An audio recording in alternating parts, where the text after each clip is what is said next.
the next keynote about next Indonesia's digital tourism journey, building smarter, more connected visitor experience, we'd like to cordially invite our keynote speaker, Deputy Minister for Marketing, Ministry of Tourism, Republic of Indonesia, Ibu Made Ayu Marthini, S.IP, M.Sc. Let's give a big round of applause to Ibu Made Ayu.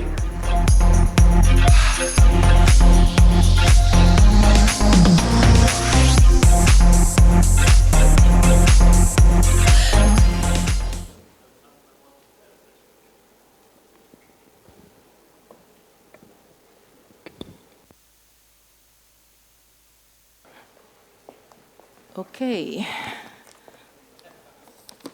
Good afternoon, everyone.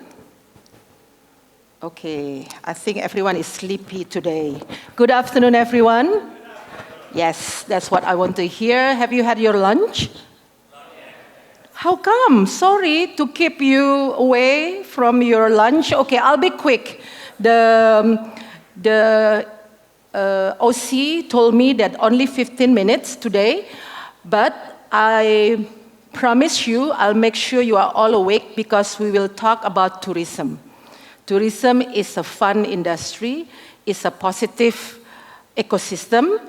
And why we here? Because in this world today and this age and day, AI is, in Indonesian, they call it keniscayaan.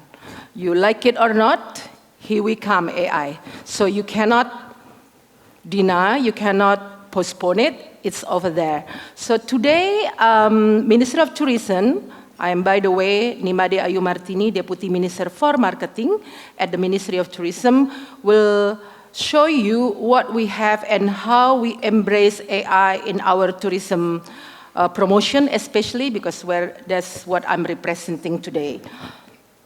Okay, why marketing needs AI? I think for marketers here, you will agree with me, because promotion is no longer one way, right? The inspiration comes from the media. Maybe in the past it was only media, but now social media, from OTA, what we call it, or online travel agencies, which in the past there was none.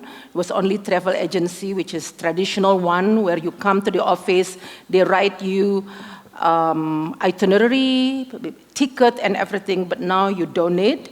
And then, of course, AI, social media everywhere. Secondly, media is no longer the only gatekeeper, because destination now shaped by reviews. Like, that's why a lot of business or ecosystem in tourism are so care and want to make sure that the review by the consumer, because tourism is on consumer, the POV, point of view, is the consumer base, right? So you need to make sure that your service is being reviewed well. So also the communities, not only the consumer, but the communities. Once you get a bad review, for example, your business the next month, not even month, week, will be down. So you really careful about how you present and how you carry on your service. Thirdly, travelers become participants. This is very, very important. Reviews, videos, comments even, you know, whether it's organic or it's not, that's separate discussion, but this is the reality today. And also AI, the reason why we need to involve AI in our marketing is because AI accelerates travel decision. So there was a destination or attraction that never known before, and suddenly it's pop up in your algorithm, and it becomes, you know, famous and so on and so forth. And it will be pop up in the AI machine and so on and so forth. And then last one, trust becomes a key asset. This is very important, that destination information must be accurate. This is important. That's why we decided to embrace this AI, because there are a lot of what we call hallucination, right? Hallucination. Sometimes it was true or not. So Ministry of Tourism stepped in and decided we need something to make your experience personalized. So let me introduce you to what we call Maya. Yeah, it is at the supporting our website, what we call Indonesia.travel. If you click Google or whatever, you will see Visit Indonesia, and Maya is embedded. Maya capability, which is AI capability, is embedded there. It's a one-stop solution website for Indonesia, acting as intelligent, personalized, responsive, and practical travel assistant. This is what it takes for us to get Maya. This website also will accompany travelers like you at every stage of your journey, from the dreaming stage, for example, oh, you would like to go to Maratua, for example. So they will get you there, planning, booking, experiencing, fast course sharing. So I'll tell you a bit about booking later on. So as AI travel planner, this has been less than 7 months, to be honest with you. I thought, or minister and I thought, creating this AI helping a website is easy, but apparently it's not. There are some regulation that we need to pass on. For example, we need to get the clearance from Komdigi, Ministry of Communication and Information Technology, because we are government entity, so we make sure our website is a clearance, and this clearance is passed every year. So you cannot just make up, you know. I mean, for private sector, no problem, but for us, we need to be accountable. So it took us sometimes the whole 6 months, more than 6 months to build, and finally we launched it end of September 2025. Now it's already 7 months. I hope all of you have tried. Anybody tried Maya at Indonesia.travel here? Can you raise your hand? I have gift for you if you do. Nobody? You have. Thank you. Not yet. You will. For the gift. For the gift. Okay, no problem. You have? Thank you. Thank you. Applause. And I would like to hear from you later. What's your experience using Maya? For those who haven't, please do. Because as you know, the more you use it, the better it is, the smarter our AI is. I'm not an expert, but you all do. So as an AI travel planner, is machine learning that generate personalized travel plan recommendation. This is very important. In this flood of information, sometimes consumer or us is puzzled by the choices, right? You're like, okay, where do you go? In Jogja, for example, what do you do? Where do you go? What to eat? So many information. So Maya can be your solution because it's trusted, because it's safe, for sure, and a lot of choices also there. AI Travel Companion utilize natural language processing. There, in this website, Indonesia.travel, there are 11 languages that we adopted.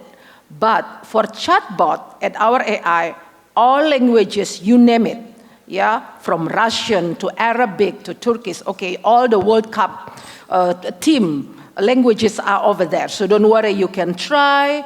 If you speak Arabic, for example, please test whether our language is good or not. I guarantee you're going to be satisfied and give 5 stars. And then AI Command Center, this is for us. Why do we need this AI? Because at the end of the day, data-driven, right? So everyone, I think all of you here needs data for your policy. For me, for us and my team, certainly we need to know what are the preferences of our tourists from Malaysia, for example. Today, you see, they like to shop. They like to go to eat nasi padang, for example. We can get it through this AI command center. That is it safe? Yes, it is. So data, what we need, because net data is not only from third party, but our own you can also collect. Okay, here it is. How do I check this to get the, this is our Maya, and then if you want to plan your trip over there, you see that the one that I circle red, you can plan your trip, and then everything, I have the video later on, and if you want to talk to Maya, you can also go on the left side below with the languages that you wish. Even if you don't want to type, if you're tired, you can even speak. Maya will excellently answer you. Okay, and is there any video there? Video, yeah, after. Okay, we have video for you that to show that you know how to do it. Okay, this travel planner and itinerary planner, AI travel planner, AI travel companion, of course, is 24/7 chat-based travel companion chatbot. Anytime. Why 24/7? Because, for example, you are in Mexico at the moment. You want to come to Indonesia next month. You want to check what you have. It's there. You are Indonesian. You want to go to Aceh, for example. It's available. So, and multilingual, as I said earlier, AI translator, all languages by the UN. The UN is adopted by Maya, our AI, and also information about local events. I think this is very important. The one down here, all events in Indonesia, be it international event, regional event, national event, or even small event around you, are being embedded in our websites. You can check. For example, end of this year, there will be BTS. If you are BTS fans, we have the information there, and if you want to ask Maya about how to get ticket, for example, it's available. And then voice command, of course, as I said earlier, not only you type, but you can also use your voice to command Maya, and Maya will answer accordingly with the languages that you prefer or you set. And lastly is interactive map. For example, if you go to Lombok, you want to eat ayam taliwang, you click and the map will be pop up over there. Okay, here is the video that I want to show you. How do you do this? You just click? Okay, help me please.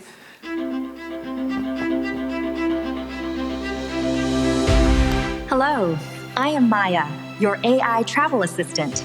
I can be your digital travel planner and travel companion. Also, I can analyze your journey through your personal interests. As your digital travel planner, I can help you build a trip that truly fits you. Okay. Just tell me what you're looking trip, for example, or two of you, what you prefer, when do you want to go, and personalize and it. I'll create an itinerary within seconds, you not can more edit, than adjust, 3 seconds, save, 4 seconds. and even download, usually. so it's ready whenever you are. And as your digital travel companion, you can simply click the widget on the bottom right corner. Ask me anything, where to go, what to eat, what to do. I'll give recommendations and help you plan things on the spot. I'm here to make your journey more personal, more effortless, and more enjoyable. Let's begin your journey. Okay, give applause to Maya.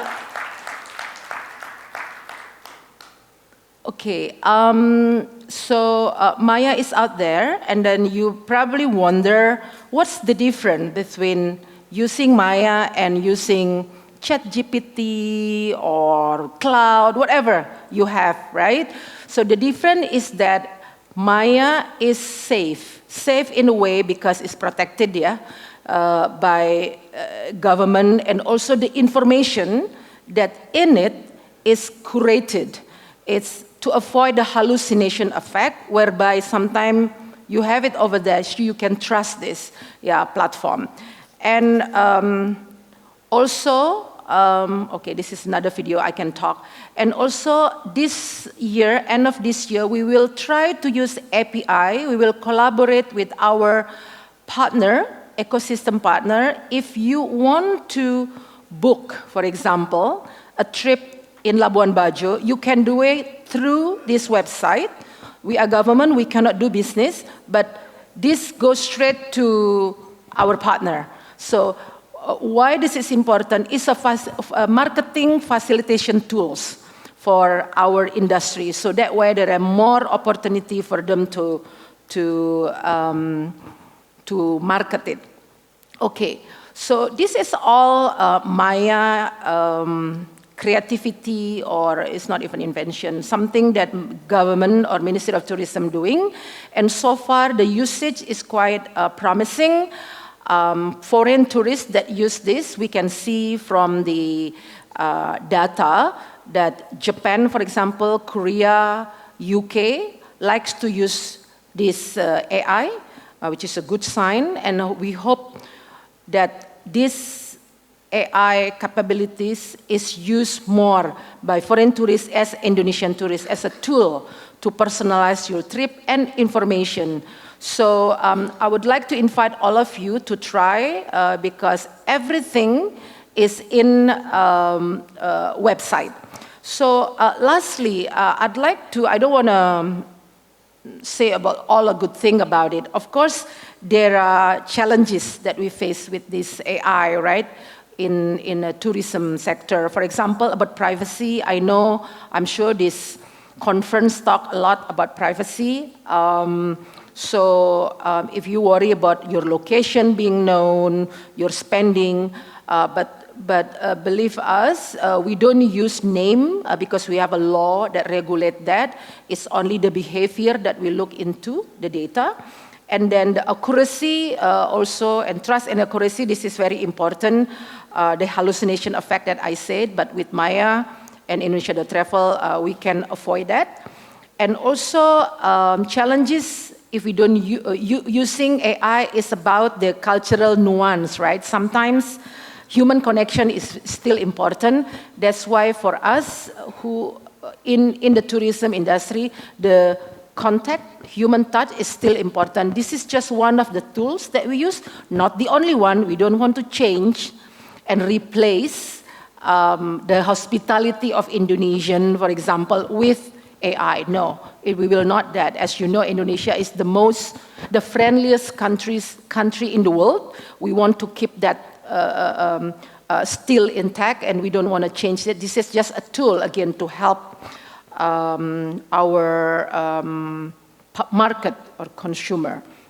And also a worry about job displacement. I don't think so. I spoke to many of our travel agencies, for example, which the traditional one. They say at first they're worried about it, but after that they're embracing this. It's actually even not a liability, but it's an asset. So your travel pattern, for example, they create travel pattern. They can check to AI. They can test it. They can even promote it through that platform. So if you worry about job displacement, I think I don't think it will happen. It in fact will help you to be productive, to more productive. And lastly, the worry that we need to watch out is about over-tourism. Because so much promotion, amplification by AI, one destination that famous becomes super famous and out of hand. This is something that we worry about. So we as a regulator, government needs to make sure this is not happening, you know. So we have to be over-smart them by moving to other destination. And this is what we're doing. I mean, a lot of people worry about, is Bali over tourism? My answer is no. It's just that this distribution is not equal. It's only flocking in one area. So now we have a campaign to make tourists to go to west, where I'm from west of Bali, or north or east, away from the south, for example, like Canggu and so on and so forth, right? So lastly, language. We talk about language. We have a lot of languages in this AI, but there's downside of it. AI doesn't capture the slang, for example. So you need to have real people in that destination. If you only rely on AI, maybe you will get lost, for example. But again, it's a good tools. It makes you productive, make you bigger, faster, maybe more profitable. But again, there are a few rules that you need to make sure it's not over. So for us, the Ministry of Tourism, we embrace it, we carefully monitor it, and hopefully this will help us to promote Indonesia to the global stage. Thank you so much. I hope you have a good day. Thank you.